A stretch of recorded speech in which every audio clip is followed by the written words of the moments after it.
Okay, so what we're looking at here is a situation that's gone from a regional conflict to a massive, full-blown crisis in just 12 days. It's threatening to shake up the entire Middle East and, honestly, send shockwaves through the global economy. So what on earth is going on? Let's get into it. And right from the get-go, Iran made the stakes crystal clear. I mean, listen to this warning. This isn't just about military posturing. Nope, this is a direct shot at the global economy. They're basically saying, this fight is going to hit you where it hurts, your wallet. So, you have to ask, how did we get here so fast? Well, it looks like Iran made a major strategic shift. They have dramatically widened their list of targets, and that changes the whole nature of this fight. At the heart of this new strategy, it's all about choking the economic lifelines of the entire region. We're way past soldier versus soldier now. Suddenly, civilian and commercial assets are considered part of the battlefield. And just take a look at the range of these targets. I mean, wow, it is not just one thing. We're talking about merchant ships, the lifeblood of global trade. We're talking about Dubai's international airport, a huge global travel hub. And then you've got critical energy infrastructure in Saudi Arabia. This is a clear strategy designed to cause maximum economic pain. And believe me, this isn't some abstract threat. The number is 14. 14 commercial ships have reportedly been hit in less than 2 weeks. Just think about what that means for a second. Every single one of those hits sends these huge ripples out. Insurance costs skyrocket, global supply chains get all tangled up, and guess who pays for it in the end? We do. Okay, but it's crucial to remember that these attacks aren't just happening in a vacuum.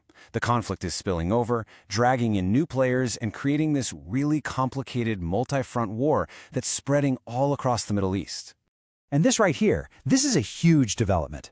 It looks like for the very first time, Iran and its major ally in the region, Hezbollah, are actually coordinating their military actions.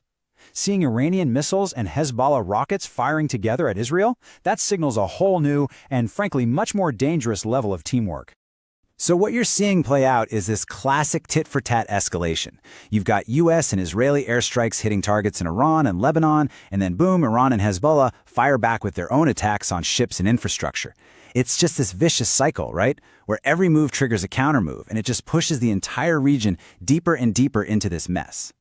So, you might be sitting there thinking, okay, it's a regional conflict. Why should I care? Well, the answer, as it so often is in the Middle East, comes down to one word: oil. All this fighting is happening right on the doorstep of the world's most important energy choke point. And this is it, the Strait of Hormuz. Get this, a full fifth of the entire world's daily oil supply has to squeeze through this one tiny little waterway. So if you can mess with the traffic here, you've basically got your hand on the tap for the global energy supply. And yeah, right now, that tap is being cranked shut. We're talking hundreds of ships basically stuck in a blockade, too afraid of getting hit to even try to pass through. Analysts are already saying this is the biggest disruption to energy supplies we've seen since the major oil shocks back in the 70s. So you can imagine, the international community had to move fast. With the strait pretty much closed for business, the world's big economies and energy groups held an emergency meeting. And the decision they came to, it was drastic. It's basically the break glass in case of emergency option, tap into the world's strategic oil reserves. And the sheer scale of this is just mind-blowing. 400 million barrels of oil. To give you some perspective, that is the single largest emergency release in the entire history of the International Energy Agency. Nothing has ever made them pull a lever this big before. That tells you everything you need to know about how serious this crisis is. So while the economists are scrambling to keep the global economy from going off a cliff, the politicians are just turning up the heat. The statements we're hearing from all sides, they show zero signs of anyone backing down. In fact, it looks like everyone's just digging in for a long, ugly fight. Let's start with the United States. The message coming out of the White House is one of total, complete victory. President Trump basically came out and said the war was won in the first hour. It's a projection of massive confidence, even while committing more resources to finish the job. Okay, but now contrast that with what's coming from America's key ally, Israel. Their defense minister is talking about this as a totally open-ended campaign, one that's going to last, and I'm quoting here, as long as required. That really doesn't sound like a war that was over in an hour, does it?